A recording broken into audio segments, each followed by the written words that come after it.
तो समीकरण नंबर 1 और समीकरण नंबर 2 दे रखी है। प्रश्न दिया गया है आपको कि निम्न समीकरण को प्रतिस्थापन विधि द्वारा हल कीजिए।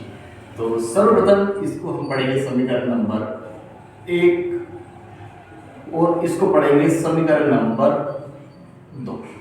तत्पश्चात समीकरण नंबर 1 से समीकरण नंबर 1 से तो समीकरण नंबर 1 से तात्पर्य है कि समीकरण नंबर 1 को ऐसा ऐसा लिखना है।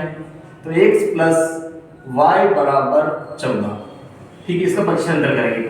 तो x बराबर 14 के स्थान पर 14 ऐसा कैसा है, परंतु y बराबर कितना ले जाएंगे, प्लस का है तो जाके माइनस का होगा, अर्थात x किसके बराबर आया है, 14 माइनस y के बराबर। तो सर ये बनना है या यह प्राप्त हुआ है हमारे पास समीकरण नंबर 3। अब इस x की वैल्यू रखेंगे समीकरण नंबर 2 पर, अर्थात x का मान समीकरण नंबर 2 में रखने पर, तो x का मान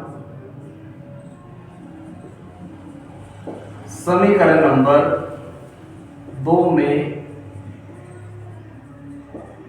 रखने पर, ठीक है विद्यार्थी, समीकरण नंबर 2 में y बराबर 4।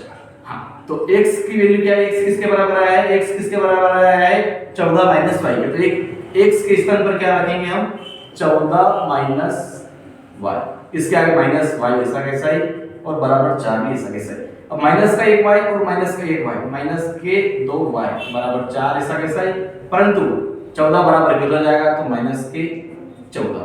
तो माइनस के 2 y बराबर बड़ी संख्या माइनस की, तो माइनस का उत्तर 14 में से 4 जाएंगे तो 10, ठीक है विद्यार्थियों। तो ये माइनस से माइनस कट जाएगा, तो y बराबर 10 के बटे में 2, तो 2 पढ़ेंगे तो होता है 1 बार, 2 पढ़ेंगे 10 होता है कितनी बार, 5 बार। तो y किसके बराबर आया है 5, अर्थात y की वैल्यू क्या निकली है 5। अब इस y का वैल्यू रखना है हमको समीकरण नंबर 3 में। तो y का मान समीकरण नंबर 3 में रखने पर, तो y का मान समीकरण नंबर, तो समीकरण नंबर 3 क्या दे रखी है, x बराबर 14 माइनस x बराबर क्या दे रखा है 14 माइनस y। तो x ऐसा कैसा है, 14 भी ऐसा कैसा है, माइनस भी ऐसा कैसा है, परंतु y के स्थान पर रखना है 5, क्योंकि y की वैल्यू कितनी आई है 5। तो 14 में से 5 जाएंगे तो 9, तो x की वैल्यू कितनी निकली है 9। अतः x बराबर 9 व y बराबर कितना प्राप्त हुआ है 5। अब इसके आगे मैं आपको दिखाऊंगा कि ये उत्तर हमारा सही है या गलत। इसको आपको वार्षिक परीक्षा में आपको उत्तर हमारा नहीं दे रखी होती है, तो अब मैं आपको दिखाऊंगा हमारा उत्तर सही है या गलत। देखिए, जांच करेंगे,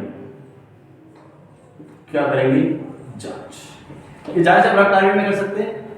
हाँ, तो जो समीकरण नंबर 1, समीकरण नंबर 2 और समीकरण नंबर 3 प्राप्त हुई है, इसमें से हम कौन से भी समीकरण नंबर 1 ले सकते हैं। तो कौन से समीकरण ले विद्यार्थियों, तो समीकरण नंबर 3 लेके देख सकते हैं। समीकरण नंबर 3 क्या है, x बराबर 14 माइनस, तो x दे रखा है, x के स्थान पर रखना है 9 बराबर 14 ऐसा कैसा है, माइनस भी ऐसा कैसा, y के स्थान पर y कितना दे रखा है 5, तो 5 लिखिए। तो 9 बराबर 14 में से 5 जाएंगे तो 9, अर्थात पहला पक्ष और दूसरा पक्ष क्या है इक्वल, यानी कि हमारा उत्तर